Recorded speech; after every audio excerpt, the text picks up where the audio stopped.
আজকে ছিল আমার জন্মদিন আর তোমরা যে এত ভালোবাসা দেবে আমি সত্যি কখনো ভাবিনি। এত মানুষ আমাকে ভালোবাসা দিয়েছে যে আমি বলার মতো ভাষা নেই। তোমাদেরকে অসংখ্য অসংখ্য ধন্যবাদ। এত মানুষকে আমি কমেন্ট করে রিপ্লাইও দিতে পারিনি, মানে এত মানুষ আমাকে হুইশ করেছে। বিশ্বাস করে জীবনে প্রথম এত মানুষ, মানে হাজার হাজার মানুষ আমাকে হুইশ করেছে। তো তোমাদের সকলকে জানাই আমি অসংখ্য ধন্যবাদ। তো আমার সকাল সকাল আমার বর এই যে আমাকে একটা সেলিব্রেশন চকলেট দিল গিফট। তো এখন আমি রান্না করছি আমার জন্মদিনের স্পেশাল। আমার আর আমার মেয়ের সেলিব্রেশন আজকে করব। আমার জন্মদিন আর মেয়ের জন্মদিন তো পেরিয়ে গিয়েছে, তো দুজনেরই আজকেই সেলিব্রেশন করা হবে। তো তোমরা পুরো ব্লগটা দেখবে, আশা করি তোমাদের ভালো লাগবে। এখন আমরা বেলুন ফুলানো চলছে, বেলুন ফুলাতে কিছুতেই পারছি না।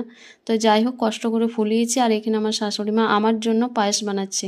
আর আমার যতদিন বিয়ে হয়েছে আমার শ্বশুর বাড়িতে কিন্তু আমার জন্মদিন পালন করা হয় প্রত্যেক বছরই। আর আমার বাপের বাড়িতে কিন্তু কোনোদিন মেয়েদের জন্মদিন পালন করতো না, কিন্তু এখন করছে। যাই হোক, আগে কিন্তু করতো না।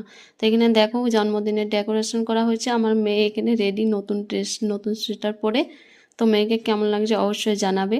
আর এখানে আমার বোনের ছেলে এসেছে, ওদেরকে ডেকেছিলাম। তো এই যে চলে এসেছে। আমার মেয়ের খুবই মন খারাপ, কারণ আমরা যে রাস্তায় এসেছি এখানে একটিও বাচ্চা নেই, সেই জন্য। তো তাই ভাইকেও ডেকেছে।